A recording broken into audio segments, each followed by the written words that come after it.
11వ వచనము, Proverbs chapter 9 and 11 verse చదువుదాము.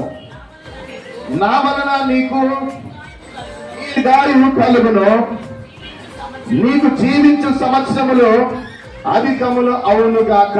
ఆమేన్. దేవుడు ఎంత స్పష్టంగా రాస్తున్నాడంటే ఏమంటాడు తెలుసా?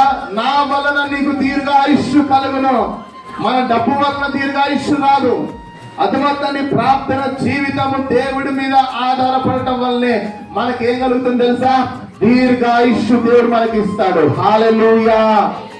నా మాట మీకు అర్థమవుతుందా అండి? మన పిల్లలు దీర్ఘాయుష్షు ఉండాలని కోరుకుంటామా లేదా? మన ఇంట్లో ఉన్న వాళ్ళు దీర్ఘాయుష్షు ఉండడం కోరుకుంటామా లేదా?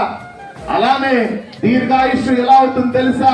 నీవు భయభక్తులుగా ఉంటున్నప్పుడు, నీ పిల్లలు ప్రార్థన జీవితంలో ఉంటున్నప్పుడు దేవుడి వలన నీ పిల్లలు దీర్ఘాయుష్గా దీవింపబడతారంట.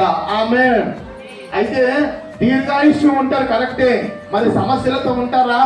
బాధతో ఉంటారా? పేదరికంతో ఉంటారంటే కాదు, దేవుడి ఆశీర్వాదాలతో నింపబడి ఉంటారంట. ఆమేన్. ఆమేన్. మీరు చేయాల్సిన ఒక పని ఏంటి తెలుసా?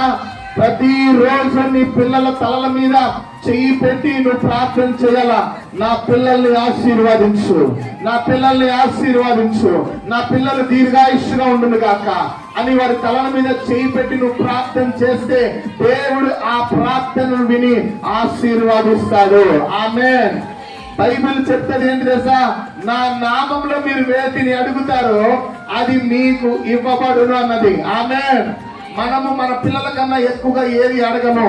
మనం అడిగేది మన పిల్లలకే, మనం సంపాదించేది మన పిల్లలకే, మనం దాచిపెట్టేది మన పిల్లలకే. కాబట్టి నువ్వేం చేయాలంటే నీ పిల్లలు పెద్దగైతే వారిని గుర్తు చేసుకుని ప్రార్థన చేయి. నీ పిల్లలు చిన్న పిల్లలైతే వారి మంచాల దగ్గరికి వెళ్ళి వారి తల మీద చేయి పెట్టి నా పిల్లలు దీర్ఘాయుష్గా ఉండును కాక, నేను పడిన కష్టం నా పిల్లలు పడకూడదు, నేను పడిన బాధలు నా పిల్లలు పడకూడదు, వారి భవిష్యత్తు ఆశీర్వదింపబడును కాక అని ఒక తల్లిగా ఒక తండ్రిగా చేయాల్సిన బాధ్యత ప్రార్థన ఇదే. హల్లెలూయా.